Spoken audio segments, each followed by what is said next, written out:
Welcome, my peeps, my peoples. Please like, comment, subscribe, share the video. It would be greatly appreciated.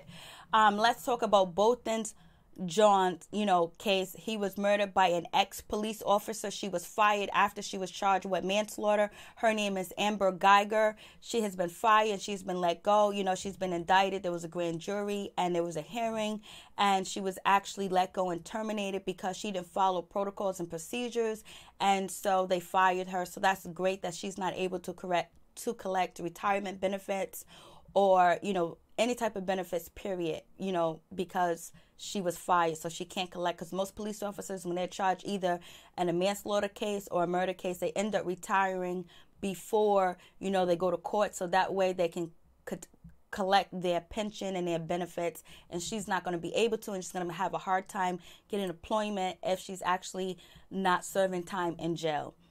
So basically, Faith Johnson is thinking about upping the charges from manslaughter to murder. But, there's some criteria that they have to reach. I said that so wrong. But there's two basic things in each city and state. Most cities and states where surrounding murder charges where there are two. There's either first-degree murder or second-degree murder. But in Texas, lawmakers' distinction between is capital murder and murder. So in Texas, Guyger can only either be charged with capital murder or murder. And basically, in order for a defendant with murder to be charged with murder, must knowingly and willingly cause the death of another person. The biggest distinguishing factors between murder and manslaughter involves the intent of the perpetrator. If the defendant intent is to cause serious body harm or death, or intend to commit a felony, then other than manslaughter, the results in death, he or she can be charged with murder. So they have to prove that she was willing and knowingly caused the death of Botham John. So basically, I don't know what type of evidence they do have against her that they're not releasing to the public, which they can't release to the public because it'll hurt the case and give the defendant more, ways to try to defend themselves. So we'll see what happens with that situation. And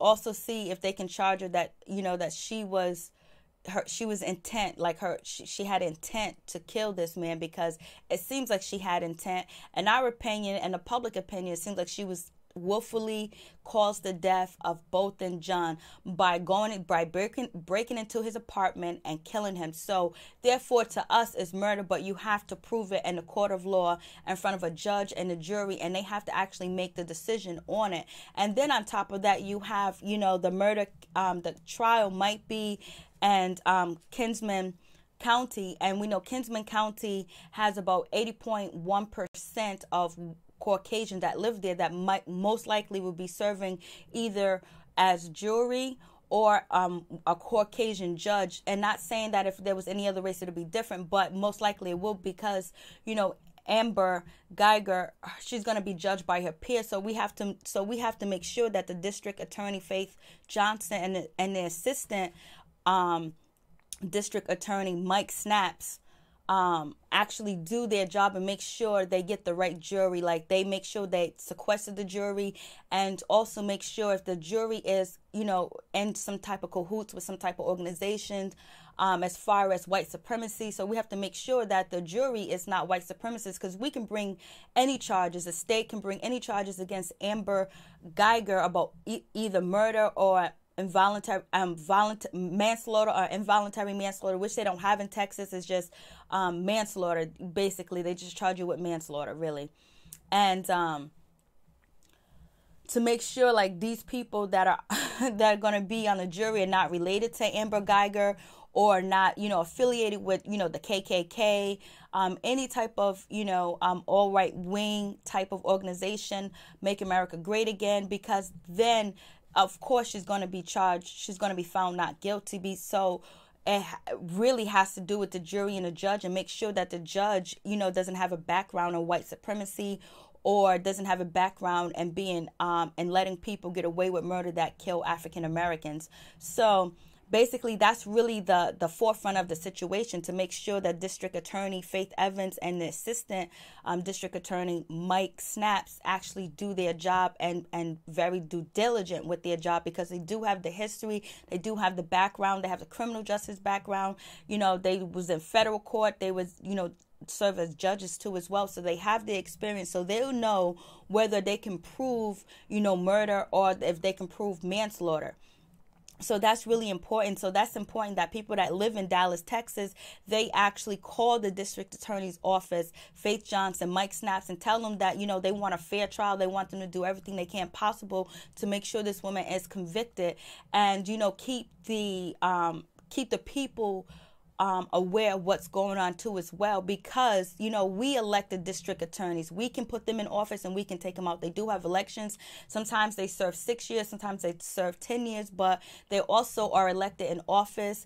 And so to make sure, like, Mike Snaps, he's gonna probably want to be the district attorney after Faith Johnson is not going to be the district attorney anymore, because she might move on to be a federal court judge or another judge somewhere else. So if he wants to be elected into office, he has to make sure he does everything and follow all the procedures and protocols, and make sure the police, the detectives, and the county do their job, because if not, then we won't elect them, and find another district attorney that you can elect, because district attorneys are voted in. You can vote them in, you know what I mean? And sometimes district attorneys or with judges or with different parties, where you can say, hey, you know what, I'm not going to vote for you if you don't do this. And voting is coming up pretty soon. So that's where the power stands, is us voting and finding out the chief judge on the case, who's going to be the judge on the case, because judges are elected too. Judges are elected by the people. Judges are elected, and, political races too as well.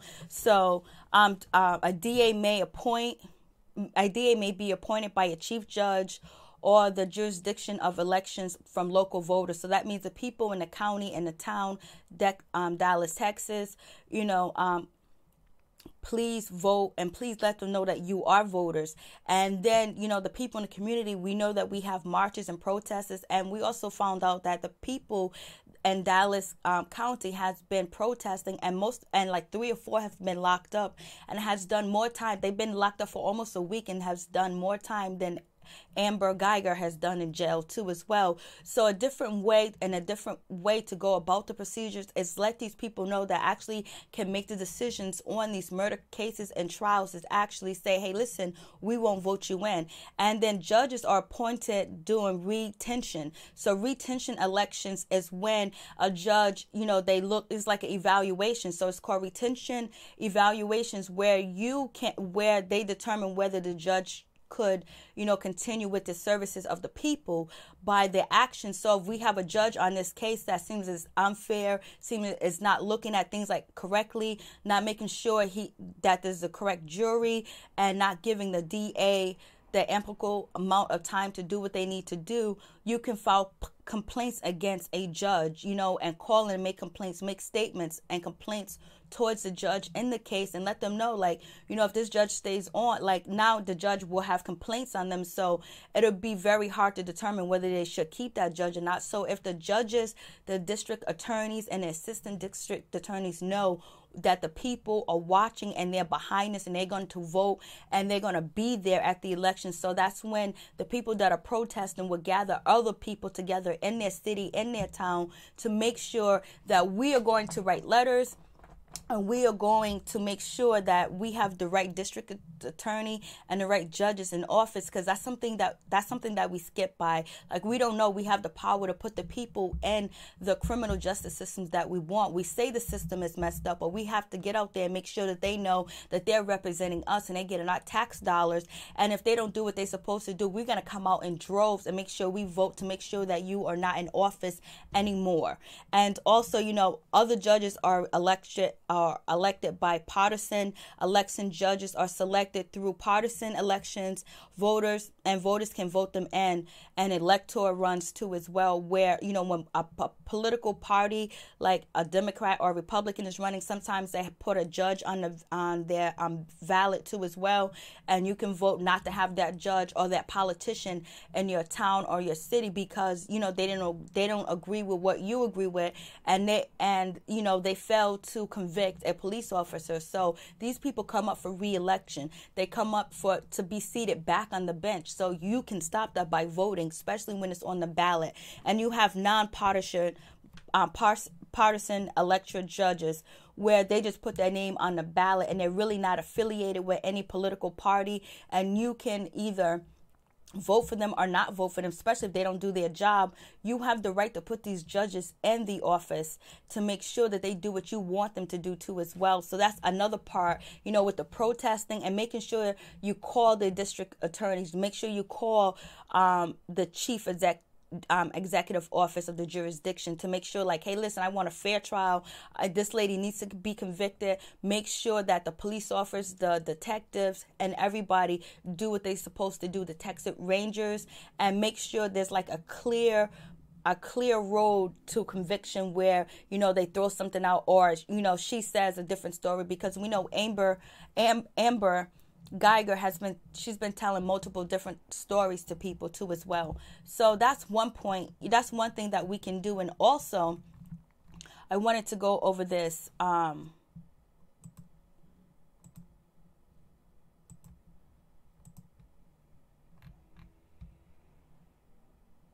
Because it also says that, where is it?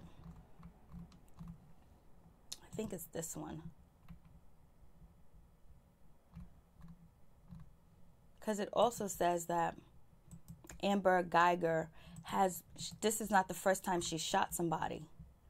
This is actually her second shooting, and she's been on probation.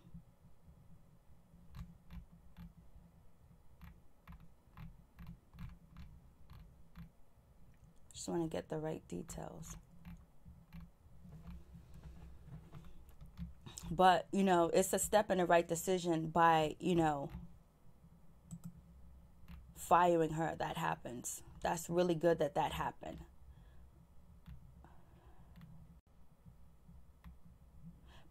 So once I find the other stuff, but also with Amber Guyger, you know, she told the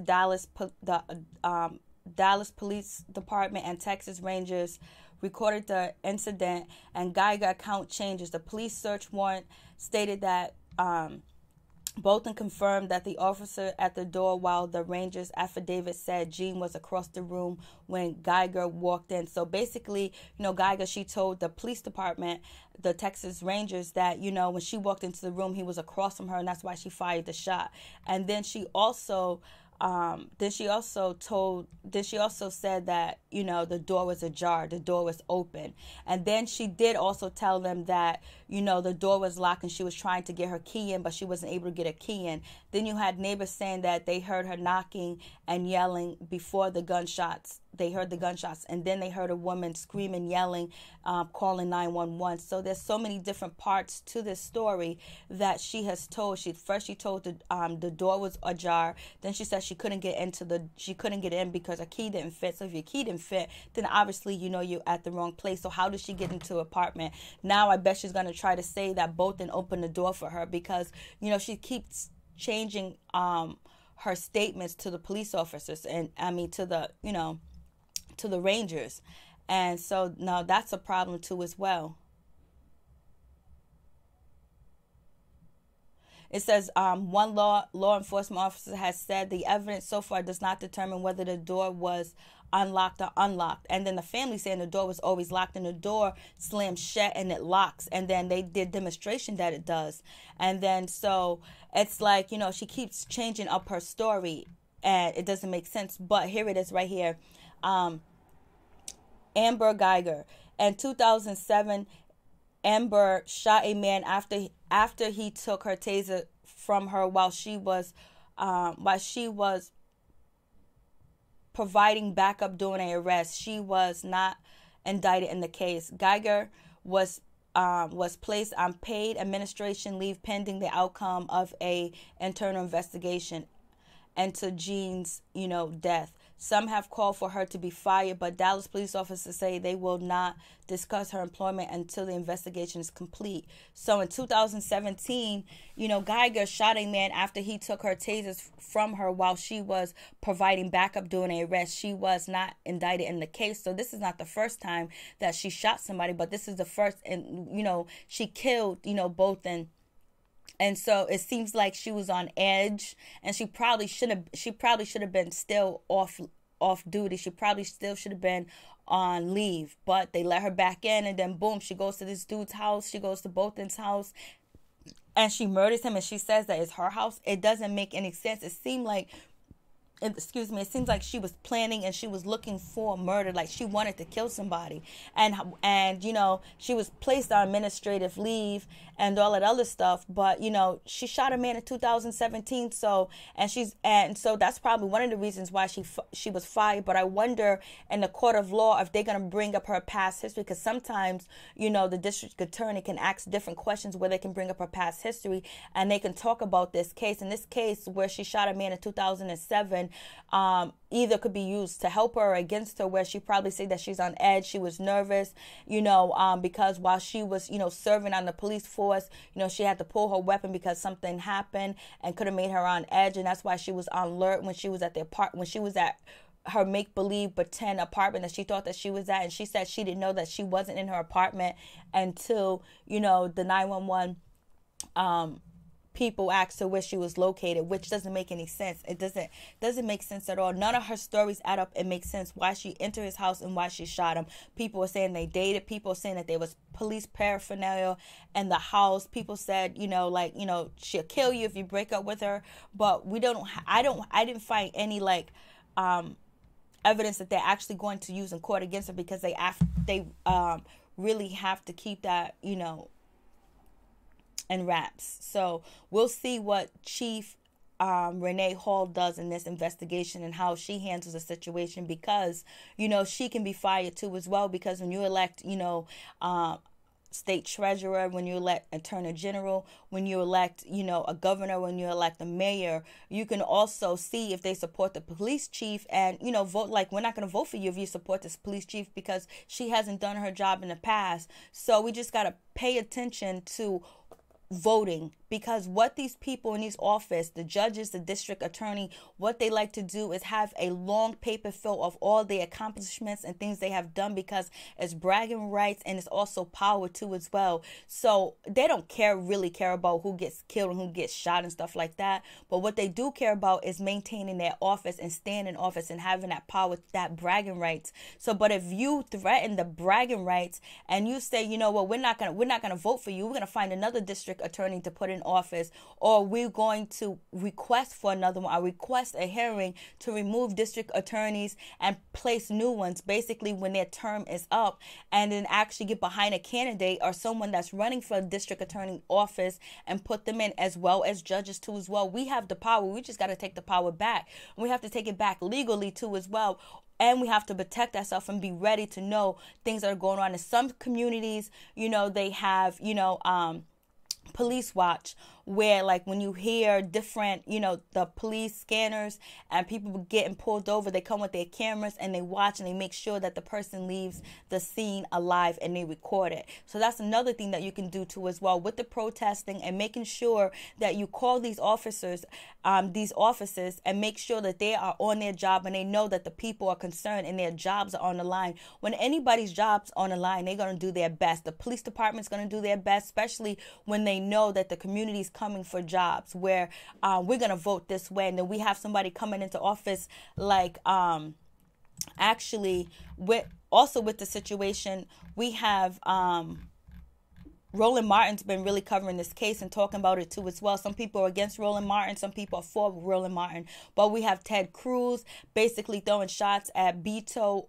O'Rourke, and throwing shots at him and saying that, oh, he's for the black people because he was in a black church. And Texas is usually a Republican state, is usually a red state. So he tried to throw shots at him. So now people should know not to vote for Ted Cruz, especially the minority community there needs to get together and not vote for him, because if he doesn't care what the officers are doing to you and your community, that means it's going to be even more open season on everybody, and anybody can get touched, especially when a police officer believes that they are not held accountable for anything, and they have senators, they have candidates, and they have judges and district attorneys behind them to help them. But if the people say, you know what, we don't want you. So it seems like Beto O'Rourke is actually trying to get into the black community and say his piece about it. So here we go.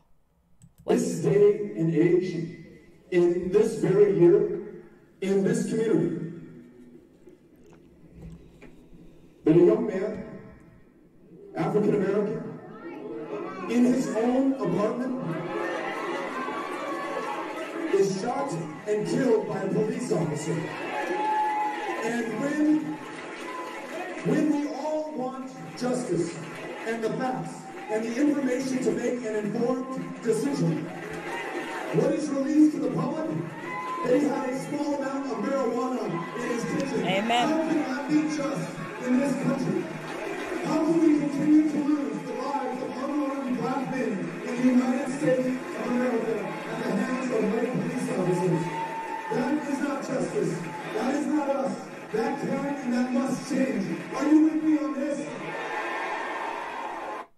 So with him, Beto O'Rourke, he's actually saying that he wants to make a change and he wants a difference, and he's in the community trying to get the votes because he feels like the African American or the indigenous black people, African American, Moors, and actually melanin people vote count. So with him running for office, you want to make sure, if you support him and if you want to get behind him in Texas, because he's running, you want to make sure what kind of judges that he wants to put on, and if he's willing to get rid of the district attorneys that don't do their job. So if they know that there's a change coming where you want to put different people in office that they can lose their job, because these people don't lose their jobs in any murder case involving the police department or injustice to our people, the district attorney, the assistant district attorney, the prosecutors, the judges, they stay in office. But if we start to remove them, then we remove their power, and we can remove their power legally. But they have been keeping us out of the criminal justice system and also in the political gain. So if people find a politician that they want and they put money behind them and say, we want this type of judge, we want this type of district attorney, and then that'll make the legal system fair to African Americans, as somebody that is in office that care about your community and know the injustice that you do receive because of your skin color. You could be a multi-millionaire and be black and still go to jail for some bullshit. So it's very important that we let these district attorneys, these judges, these chief justice, executives that are in the jurisdiction of where you live, to let them know that you want them to do their job. And if they don't do their job, they can be replaced, because they haven't had the community say, let's replace this. They want to replace the president. They want to replace this. But you can start right in your community and start replacing the judges, because they are elected, and they go through different terms where they have retention, where you can file complaints against them. If you feel like a judge has been unjust to you, file complaint. If you sit in the courtroom and listen to these cases and watch them on your free volition, you can start filing complaints against these people and remove them from office legally, because they just been sitting there doing whatever they wanted to do forever. So the protesting and making sure you let these people know that you will remove them from office, that they're not safe. They just think they're always safe, that, oh, no one's going to do something. Oh, it was the jury. So they need to make sure they sequester the jury and they do a background check on the people that is going to be on the jury, because what if they are tied to the KKK? What if they are tied to white supremacists? What if they're actually related to Amber Guyger, her friends, her family, generations, leached on together, and the jury might not be racist people, but maybe their uncle is, maybe their father is, maybe their grandfather is, maybe their boss is, maybe their cousin is, and so it'll turn their judgment. So you have to find out what type of political parties and what type of organizations that the jurors are going to be on. And then if it's a jury trial and if it's a judge trial, we need to make sure that the judge is not affiliated with the all-white wing, not affiliated with white supremacists, and not affiliated with, Make America Great Again, or affiliated with people that go against us, So we'll see what happens with that situation. But it's really great that Amber Guyger has been fired. She has been let go, and she cannot collect, a pension. She cannot collect any of that. But also, if Amber Guyger is going to be charged in Kaufman County, there are some things about Kaufman County that are kind of like crazy. In Kaufman County right now, the district attorney, her name is Norville Willie, that's her name, and she's only listed as the only district attorney in Kaufman County. And so I don't know if Amber Guyger is going to be charged there. It seems like she is going to be charged there. Like I told you, is 81% Caucasian. And also the district attorney that was there, listen to this, a former justice of the peace and his wife were indicted on capital murder charges Thursday in the death of two North Texas prosecutors who were fatally shot earlier this year, one outside the local courthouse and the other inside his home. So the district attorneys and actually Kaufman County, two of them have been killed, the assistant district attorney and the district attorney. And so right now it only seems like there's one district attorney, and her name is Norville Willie. And basically, Eric and Ken Williams were each indicted by Kaufman County grand jury for the death of Assistant District Attorney Mark Haas and District Attorney Mike McGlynn and his wife Cynthia. So the couple was arrested in April for prosecution. Allegedly was a malice plot to avenge Eric Williams' conviction for stealing 3 county computers monitors in 2012. The Williams, who are both 46, have been in the county jail southeast of Dallas since their arrest. Eric Williams is being held on a $23 million bond, while his wife is being held on a $10 million bond. Capital murder charges can be bring the death penalty to Texas sources. So in this type of case, since, the district attorney was actually killed and it was a plot, so this is actually like a capital murder case. So this is different from, legally it sounds as like different from Botham,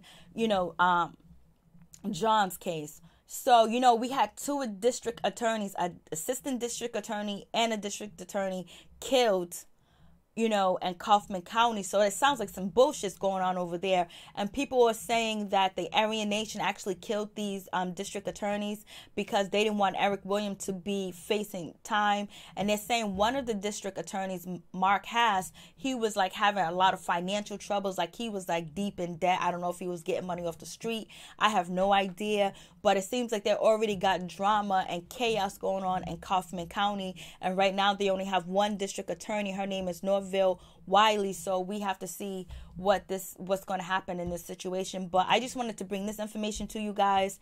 And, I'm going to do some more research because it seems like there's a lot going on in this situation behind the scenes with people that are elected in office and who they are tied to, and see if, Botham John actually get, justice, because like I said, the protesters for Botham John's case, they have spent weeks in jail. So we have to make sure that people that are getting involved and protesting and doing things because they feel like there's injustice, that Amber Guyger is not in jail, which she should be in jail. And she's not, and she got out on $300,000 bond on taking somebody's life. If I go to somebody's house and I murk them, I'm going to jail. They're not going to let me out. I'm not going to get a bond. I'm not going to get out. And why? And then on top of that, she already shot somebody in 2017. So she's a danger to the community, but they're not saying she's a danger. They're not even bringing up her old cases. And then these malice warrants that they have for, for bullshit. But right now they're trying to get a warrant for Amber Guyger's vehicle and where her vehicle was parked to as well. It goes, there is one overriding reason that I have not taken administrative or employment actions against Officer Amber Guyger. I don't want to interfere with the ongoing investigations with her actions. Here is why an employer DPD can compel Officer Guyger to provide a statement during a DPD administration investigation, and those statements given to DPD could potentially compromise the investigation. There is not a risk I am willing to take. We cannot let the criminal case be determined on a technicality rather than the facts. So basically, we don't want any technicalities to happen. So that's why we have to make sure the district attorney and the assistant district attorney, whether it's in the, which district attorney is going to be on it, because it might be Norville Wiley, and she's by herself and she doesn't have any assistants. And Dallas County District Attorney Faith Johnson and Michael Snaps are actually, it seems like they have the background to actually know what they're doing. So here are the warrants. 2 of the warrants requested doorbell video from 2 addresses on Arch Place. The warrants are served on Ring, a California-based company that provides doorbell security camera system, and so basically that's 2 warrants. They want video on the 2 addresses, and a warrant for Ring, California-based company to provide doorbell security camera system. So they want they send them warrants to actually see what happened, what was going on. So they're requesting that. So hopefully that wasn't tampered with. And a 3rd warrant investigation are seeking security cameras from ADT Security Service for additional camera footage from the address on Arch Place. So they're getting the evidence, but we got to make sure that the evidence is it follows a chain of command too as well, because there could be a lot of technicalities. And then if the technicalities or the mess up is on Dallas County District Attorney Faith Johnson or Michael Snaps, they need to go. You know what I mean? Like we can't let, if they let this woman get away with murder, then they got to go, and then the judge got to go too as well. You know what I mean? So that's why we got to pay attention to that and start protesting, these officers, and make sure that they do their job and send them letters. Tell them that we vote. Show them that you are registered voters. Let them know that you are watching. And, Beto O'Rourke, he's actually trying to get into the African-American community and help them. So, with him, if he gets the African-American or the Black people or the Spanish support, one thing they can do is request, we want a new district attorney. We'll vote for you. We'll make sure we'll be at these polls and we'll show up in droves. If we can get new judges, new district attorneys, and if he doesn't do that, you find new people. But we can remove these district attorneys, these judges, the prosecutions. We can remove them because they are elected. We can unelect them. So anyways, I'm going to do some more research and find out some more information. I'll get back to all my peeps, my peoples. I hope that you watch the full video so you can kind of get a gist of what I'm trying to show with Amy Guyger, because murder, like, they have to prove the intent. So what is the intent? Why did she want to kill him? Did she want to kill him because she's Black, or she's affiliated with, with terrorist people, like white militias and things like that? Or did she have a relationship with him, or she intended to kill anybody because she opened her gun, she opened fire, not securing the scene, not making sure it was her apartment, like she couldn't see the red carpet. She said that the door was ajar. If the door was open, damn well you didn't leave your door open. So if your door is open, what do? You call 911 because you didn't leave it open. And then you have a request and scene where officers can come into the house legally, and she didn't have an affidavit, she didn't have a warrant, she just entered his apartment. But she's using the excuse that I thought it was my apartment, my key didn't fit, I didn't know what was going on, and all that other bullshit, which is fugazi. And also, she has been drug tested that night or that day, I believe. They said she was drug tested. I don't know when, because certain drugs don't show up in your system. So we'll see what happens with this situation, whether they're gonna let us know her drug test. So anyways, peace. I'm out. One love.